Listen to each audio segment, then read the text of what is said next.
কমতে শুরু করেছে বন্যার পানি, ফুটে উঠেছে ক্ষয়ক্ষতির চিত্র। দুর্গত এলাকায় বাড়ছে পানিবাহিত রোগ। বাংলাদেশের উন্নয়ন ও সমৃদ্ধির জন্য ঘনিষ্ঠভাবে কাজ করতে আগ্রহী পাকিস্তান, পারস্পরিক স্বার্থে সুসম্পর্ক বজায় রাখতে চায় ভারত। এবং রাজধানীর বাজারে বন্যার প্রভাব, ঊর্ধ্বমুখী ডিম, মুরগি ও মাছের দাম নিয়ন্ত্রণে সঠিক পরিকল্পনা প্রণয়নের দাবি ক্রেতাদের।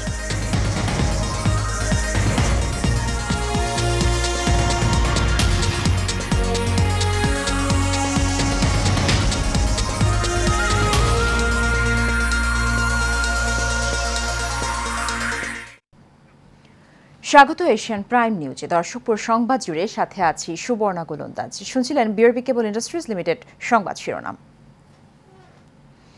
নোয়াখালীতে গত 2 দিনে বৃষ্টি না হলেও উন্নতি হয়নি বন্যা পরিস্থিতির। বিভিন্ন খালের বাঁধ কেটে দিলেও পানি নামছে ধীর গতিতে। এদিকে ফেনীতে বন্যা পরিস্থিতির কিছুটা উন্নতি হয়েছে। কুমিল্লায় কমতে শুরু করেছে বানের পানি, তবে দুর্ভোগ কমেনি বানভাসী মানুষের। বাড়ছে পানিবাহিত নানান রোগ। বেড়িবাঁধ ও আশ্রয় কেন্দ্রে থাকা মানুষ ভুগছে বিশুদ্ধ পানি ও খাবারের সংকটে। এখন পর্যন্ত বন্যায় প্রাণ হারিয়েছেন 54 জন।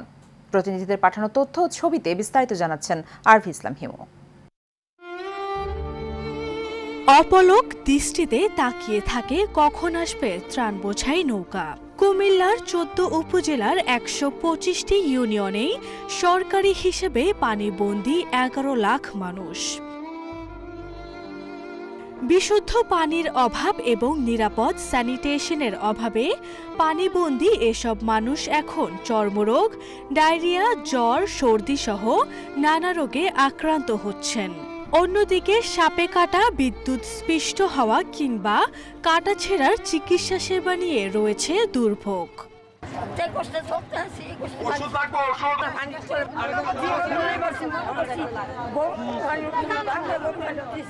আমার বাড়ি তল পড়ে গেছে, আমি আরেক বাড়ি থাকি, আমার বাচ্চা লইয়া, আমার 3টা বাচ্চা।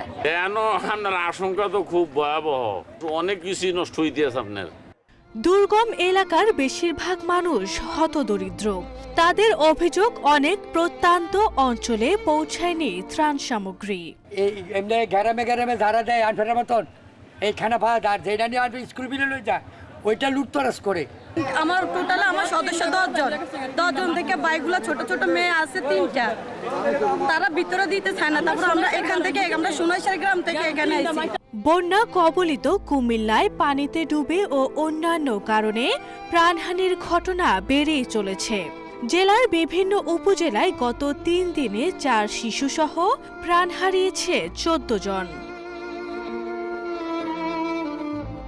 আরভি ইসলাম হিমু, এশিয়ান টেলিভিশন। ঢাকা বিশ্ববিদ্যালয়ের 9ম দিনের মতো চলছে বন্যা দুর্গতদের জন্য গণত্রাণ সংগ্রহ কার্যক্রম। সকাল 10টা থেকে বৈষম্য বিরোধী ছাত্র আন্দোলনের এই কার্যক্রম শুরু হয়। দুর্গত এলাকায় মানুষের সহযোগিতায় এগিয়ে আসছেন বিভিন্ন শ্রেণী পেশার মানুষ। এইচএমইতুর রিপোর্টে বিস্তারিত। সাপ্তাহিক ছুটির দিনে ঢাকা বিশ্ববিদ্যালয়ের টিএসসি এলাকা, চারিদিকে লোকে লোকারণ্য। কোনো জনসভা, প্রতিবাদ সভা কিংবা সাংস্কৃতিক অনুষ্ঠানে যোগ দিতে নয়, মানুষগুলো এসেছেন বন্যা দুর্গতদের সাহায্যের জন্য। কিছুক্ষণ পর পর ব্যক্তিগত গাড়ি আর ট্রাক এসে দাঁড়ালেই সঙ্গে সঙ্গে ত্রাণ সামগ্রী নামানোর কাজে লেগে পড়ছেন শিক্ষার্থীরা। শুধু গাড়ি নয়, কেউ পায়ে হেঁটে, কেউ রিকশায় করে যে যার সামর্থ্য অনুযায়ী সহায়তা নিয়ে ছুটে আসেন ঢাকা বিশ্ববিদ্যালয়ে। কেউ কাপড়, কেউ শুকনো খাবার, ঔষধ, আবার কেউ নিয়ে আসছেন নগদ অর্থ। আমি আমার মেয়ের পক্ষ থেকে 50,000 টাকা দিলাম বন্যার্তদের জন্য। এখানে এসে দিয়ে গেলাম নিজের হাতে, এটা নিজের কাছে আনন্দ লাগবে।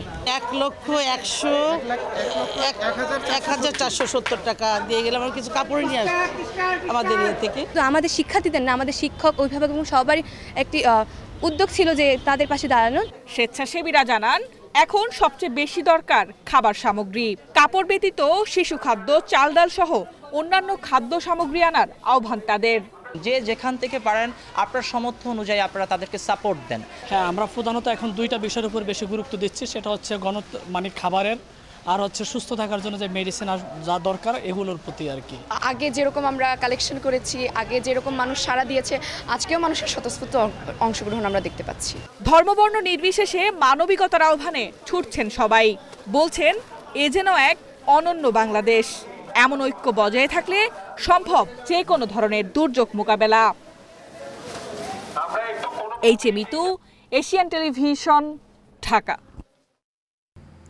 বাংলাদেশের উন্নয়ন ও সমৃদ্ধির জন্য পাকিস্তান ঘনিষ্ঠভাবে কাজ করবে বলে জানিয়েছেন দেশটির প্রধানমন্ত্রী শেহবাজ শরীফ। অন্তর্বর্তীকালীন সরকারের প্রধান উপদেষ্টা অধ্যাপক ডক্টর মোহাম্মদ ইউনূসের সঙ্গে ফোনালাপে তিনি চলমান বন্যায় হতাহত ও ক্ষয়ক্ষতির বিষয়ে সমবেদনা জানানোর পাশাপাশি বাংলাদেশের আর্থসামাজিক উন্নয়নে ডক্টর ইউনূসের অবদানের ভূয়সী প্রশংসা করেন।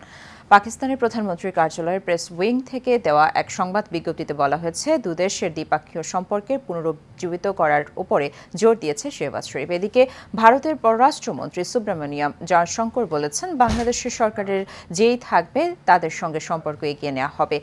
আজ রাজীব সিকরির দেয়া strategic conundrums reshaping India's foreign policy বইয়ের প্রকাশনা অনুষ্ঠানে তিনি বলেন, বাংলাদেশ ভারতের সম্পর্কের বিষয়টিকে পারস্পরিক স্বার্থের প্রেক্ষাপট থেকেই দেখতে হবে।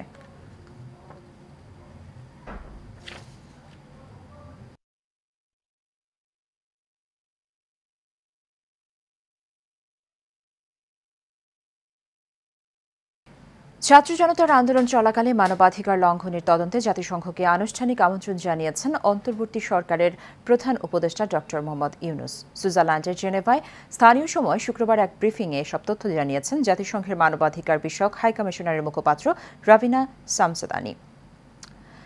তিনি জানান, নিরপেক্ষ ও স্বাধীন সত্য অনুসন্ধান পরিচালনার জন্য প্রধান উপদেষ্টা ডক্টর মোহাম্মদ ইউনূসের কাছ থেকে একটি আনুষ্ঠানিক আমন্ত্রণপত্র পেয়েছেন জাতিসংঘের মানবাধিকার বিষয়ক হাই কমিশনার ফলাকার তার্ক।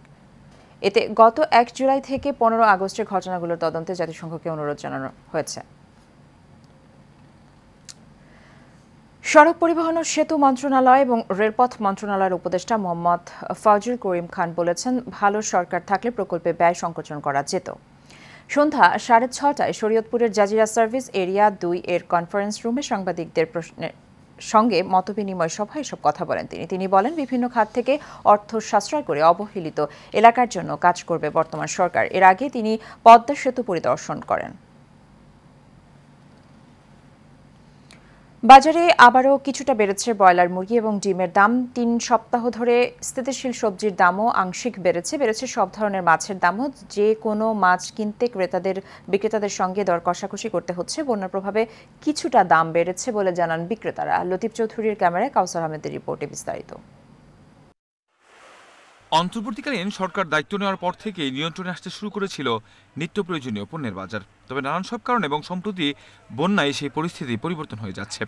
বেশিরভাগ পণ্যই বিক্রি হচ্ছে বাড়তি দামে, আবার বেড়েছে অনেক পণ্যের দাম। কমতে থাকা সবজির বাজারও কিছুটা বাড়তে শুরু করেছে। ডিম, ব্রয়লার মুরগি সহ বেড়েছে অন্যান্য আরও পণ্যের দাম। অন্যদিকে বাড়তি দামে বিক্রি হচ্ছে পেঁয়াজ, আলু, আদা, রসুন সহ আরও কিছু পণ্য। সম্ভাবনা আসে, কারণ এখন তো ক্ষতিগ্রস্ত হয়েছে মানুষ বন্যার কারণে, যে খামারগুলো অনেক ক্ষতিগ্রস্ত। বেশি একটা বাড়ে নাই, হয়তো বা ওখান থেকে কিনে আনি, কথা বুঝছেন, আপ ডাউন 5 টাকা, আগে 60 টাকা 65 টাকা বেচছি, এখন 70 টাকা বেচতে হয়, 65 টাকা মিলিয়ে আর কি বেচতেছি। এই যে বন্যা, চতুর্পাশে বন্যার কারণে আপনার সবজি কম পাওয়া যাচ্ছে। আপনার যে সব জায়গাতে বন্যা নাই ওই সব জায়গার সবজি আপনার দেয়া পোষাইতে পারে না, এই জন্য একটু মালের দাম বাড়তি। সর্বনিম্ন মোটা চাল 55 টাকা কেজি, যেটা বিক্রি করছে আগে 48-50, সেটা এখন 55 টাকা। তাহলে দাম কমলো, দাম তো সব বাড়তি। এখন নতুন সরকারের কাছে আমাদের আবেদন যে জিনিসপত্রের দামটা কমায় দেওক। বন্যা পরিস্থিতিতে দাম দর নিয়ে ক্রেতারা খুব বেশি অভিযোগ না করলেও বাজার নিয়ন্ত্রণ করতে পরিকল্পনা মাফিক সামনের দিকে আগানোর আহ্বান জানান ক্রেতারা। আমরা সাধারণ মানুষ হিসাবে আমাদের জিনিসপত্রের দাম যাতে কম থাকে আমরা সেটা যাচ্ছি। ডিম নিলাম বর্তমানে 160 টাকা ডজন, ওই দিনও গত সপ্তাহে নিচে 160 টাকা ডজন, কমে নাই, বরঞ্চ বলতেছে বাড়বে। এই কাঁচা সবজি সব যেখান থেকে আসবে, বিশেষ কুমিল্লা অঞ্চল বা ওই যে ফেনীটেরি এলাকা থেকে সব তো পানি ডুবে গেছে, সুতরাং দাম কমার সম্ভাবনা তো কম। ক্যারিং কস্ট একটু কমছে, এটা ঠিক যে চাঁদাবাজিটা কিছু কমছে, কিন্তু সেই তুলনায় কমে নেই। আর তবে মাছ বাজারের চিত্র একেবারেই আলাদা। বাজারে সরবরাহ কম হওয়ায় দাম বাড়তির অভিযোগ করেন ক্রেতা বিক্রেতা উভয়েই। রপ্তানি বন্ধ হলে হবে কি, নদীতে আমদানি হইতে হবে তো মাছ, নদীতে থাকতে হবে মাছ, নদীতে মাছ যদি থাকে রপ্তানি তো তারপরও অজস্র ধরা খাইলে রপ্তানি তো সমস্যা হয় না তেমন একটা। কাউসার আহমেদ, এশিয়ান টেলিভিশন, ঢাকা। বৈষম্য বিরোধী ছাত্র আন্দোলনের সময় সাভারে হৃদয় নামের এক যুবককে গুলি করে হত্যার ঘটনায় শেখ হাসিনা সহ ৩০৮ জনকে আসামি করে আরও একটি মামলা দায়ের করা হয়েছে। সকালে সাভার মডেল থানার মামলাটি দায়ের করেন নিহত হৃদয় আহমেদের বাবা, নাটোর জেলার সিংড়া থানার ছাতরদিঘি গ্রামের বাসিন্দা রাজু আহমেদ। শেখ হাসিনা ছাড়াও মামলার আসামির তালিকায় রয়েছেন আওয়ামী লীগের সাধারণ সম্পাদক ওবায়দুল কাদের, সাবেক স্বরাষ্ট্রমন্ত্রী আসাদুজ্জামান খান কামাল, সাবেক আইনমন্ত্রী আনিসুল হক, সাবেক তথ্য যোগাযোগ প্রযুক্তি প্রতিমন্ত্রী জুনায়েদ আহমেদ পলক, সাবেক দুর্যোগ ব্যবস্থাপনা প্রতিমন্ত্রী ডাক্তার মোহাম্মদ ইনামুর রহমান, সাভার উপজেলা পরিষদের সাবেক চেয়ারম্যান মঞ্জুরুল আলম রাজীব, সাভার পৌরসভার সাবেক মেয়র আব্দুল গনি সহ আওয়ামী লীগের নেতাকর্মীরা। এদিকে মুন্সিগঞ্জে নূর মোহাম্মদ হত্যার অভিযোগে শেখ হাসিনা সহ ৩১৩ জনের নামে উল্লেখ করে মামলা হয়েছে।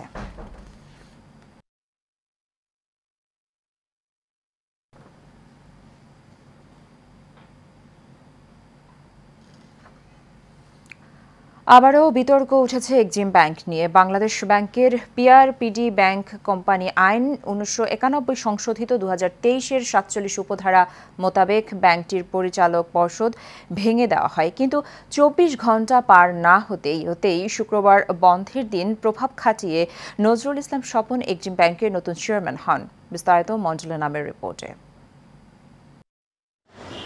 এক্সিম ব্যাংকের পরিচালক পর্ষদ ভেঙে দেওয়ার 24 ঘন্টা পার হতে না হতেই শুক্রবার বন্ধের দিন তড়িঘড়ি করে ব্যাংকের নতুন চেয়ারম্যান করা হয়েছে নজরুল ইসলাম স্বপনকে। এ বিষয়ে জানাতেই সংবাদ সম্মেলনের আয়োজন। বোর্ড মিটিং শেষে নজরুল ইসলাম স্বপন বলেন, বাংলাদেশ ব্যাংকের আদেশেই এই মিটিং হয়েছে, তাতে কোনো প্রকার আইনি বাধা নেই। বাংলাদেশ ব্যাংক বলেছেন যে আপনারা আজ থেকে শুরু করে যে কোনো দিন বন্ধের ভিতরে করতে পারবেন, কোনো অসুবিধা নাই। মৌখিকভাবে বলেছে? হ্যাঁ, কে বলছে? নারে কাগজ আছে? না না, বলছে কি গভর্নর সাহেব নিজে বলেছে। হ্যাঁ, মানে মৌখিকভাবে বললে কি ওরা মিটিং করে ভাঙা যায় না? আপনাদের একটা ব্যাংকের কথা লড়বে, একটু কাগজপত্র না ডকুমেন্ট বলতে বলেছে।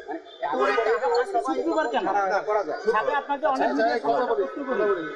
আমরা ব্যাংক প্রাইভেট ব্যাংক, আমরা সরকার সাথে যে কোনোদিন মিটিং করতে পারি, কোনোদিন বাংলাদেশ ব্যাংকের গভর্নর ওনারা বলেছে আপনারা সেই পরিস্থিতিতে আমরা। এ সময় এক্সিম ব্যাংকের নতুন পরিচালক পর্ষদের মিটিংয়ে নজরুল ইসলাম স্বপনের বহিরাগত সহযোগীদের দেখা যায় ব্যাংকের সামনে। কি কাজে আসছেন বলেন? আমার কাজ আছে। এর আগে গাড়ি নিয়ে গেলেন, কারোটা কার গাড়ি পার করে দিলেন? আমার কোন গাড়ি? আপনি এর আগে বলছেন ফুটেজ আছে, আপনি এবারে দাঁড়িয়ে বললেন আপনার একটা গাড়ি আপনি বের করছেন, এখন এটা কিভাবে? আমার গাড়ি। ওটা কার গাড়ি? ওটা কার গাড়ি? একটা কার গাড়ি ছিল, আগেরটা কার গাড়ি ছিল, আপনি তো নিয়ে গেলেন। আপনার প্রথমটাও রেকর্ড। মন্ডলের নাম, এশিয়ান টেলিভিশন, ঢাকা।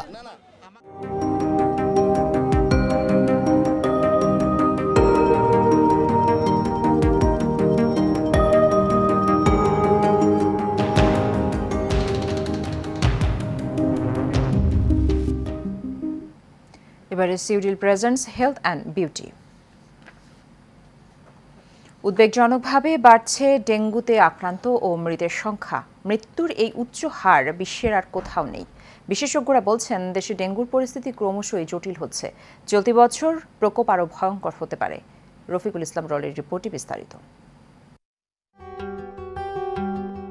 স্বাস্থ্য অধিদপ্তরের তথ্য অনুযায়ী গত বছরের প্রথম 3 মাসে ডেঙ্গুতে মৃত্যু হয়েছে 9 জনের।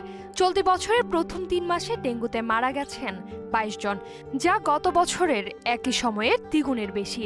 আমাদের 2 সিটি কর্পোরেশনে আরও অ্যাক্টিভ হওয়া উচিত। ওরা যত বেশি অ্যাক্টিভ হবে ডেঙ্গু তত বেশি কন্ট্রোল হবে। তবে ডেঙ্গুর ম্যানেজমেন্ট এখন আগের চেয়ে অনেক বেশি ইজি হয়ে গেছে। মানুষকে এখন সচেতন অনেক বেশি। একটু প্লেটলেট কমে গেলে তাড়াতাড়ি হাসপাতালে আসে।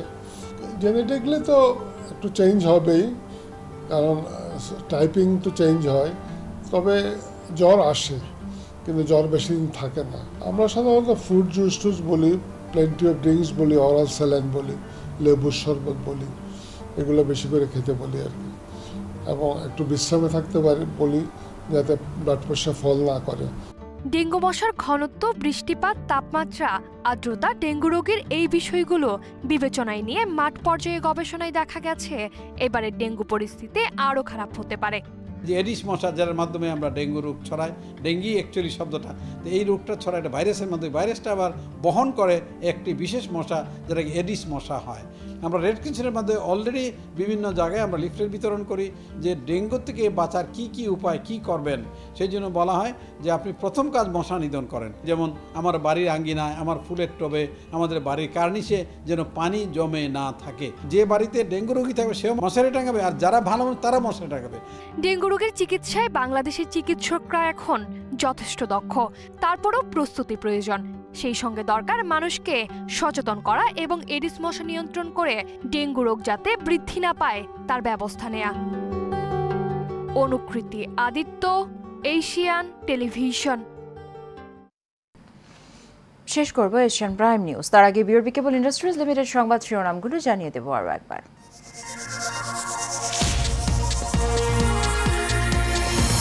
কমতে শুরু করেছে বন্যার পানি, ফুটে উঠেছে ক্ষয়ক্ষতির চিত্র, দুর্গত এলাকায় বাড়ছে পানিবাহিত রোগ। বাংলাদেশের উন্নয়ন ও সমৃদ্ধির জন্য ঘনিষ্ঠভাবে কাজ করতে আগ্রহী পাকিস্তান, পারস্পরিক স্বার্থে সুসম্পর্ক বজায় রাখতে চায় ভারত। এবং রাজধানীর বাজারে বন্যার প্রভাব, ঊর্ধ্বমুখী ডিম, মুরগি ও মাছের দাম নিয়ন্ত্রণে সঠিক পরিকল্পনা প্রণয়নের দাবি ক্রেতাদের।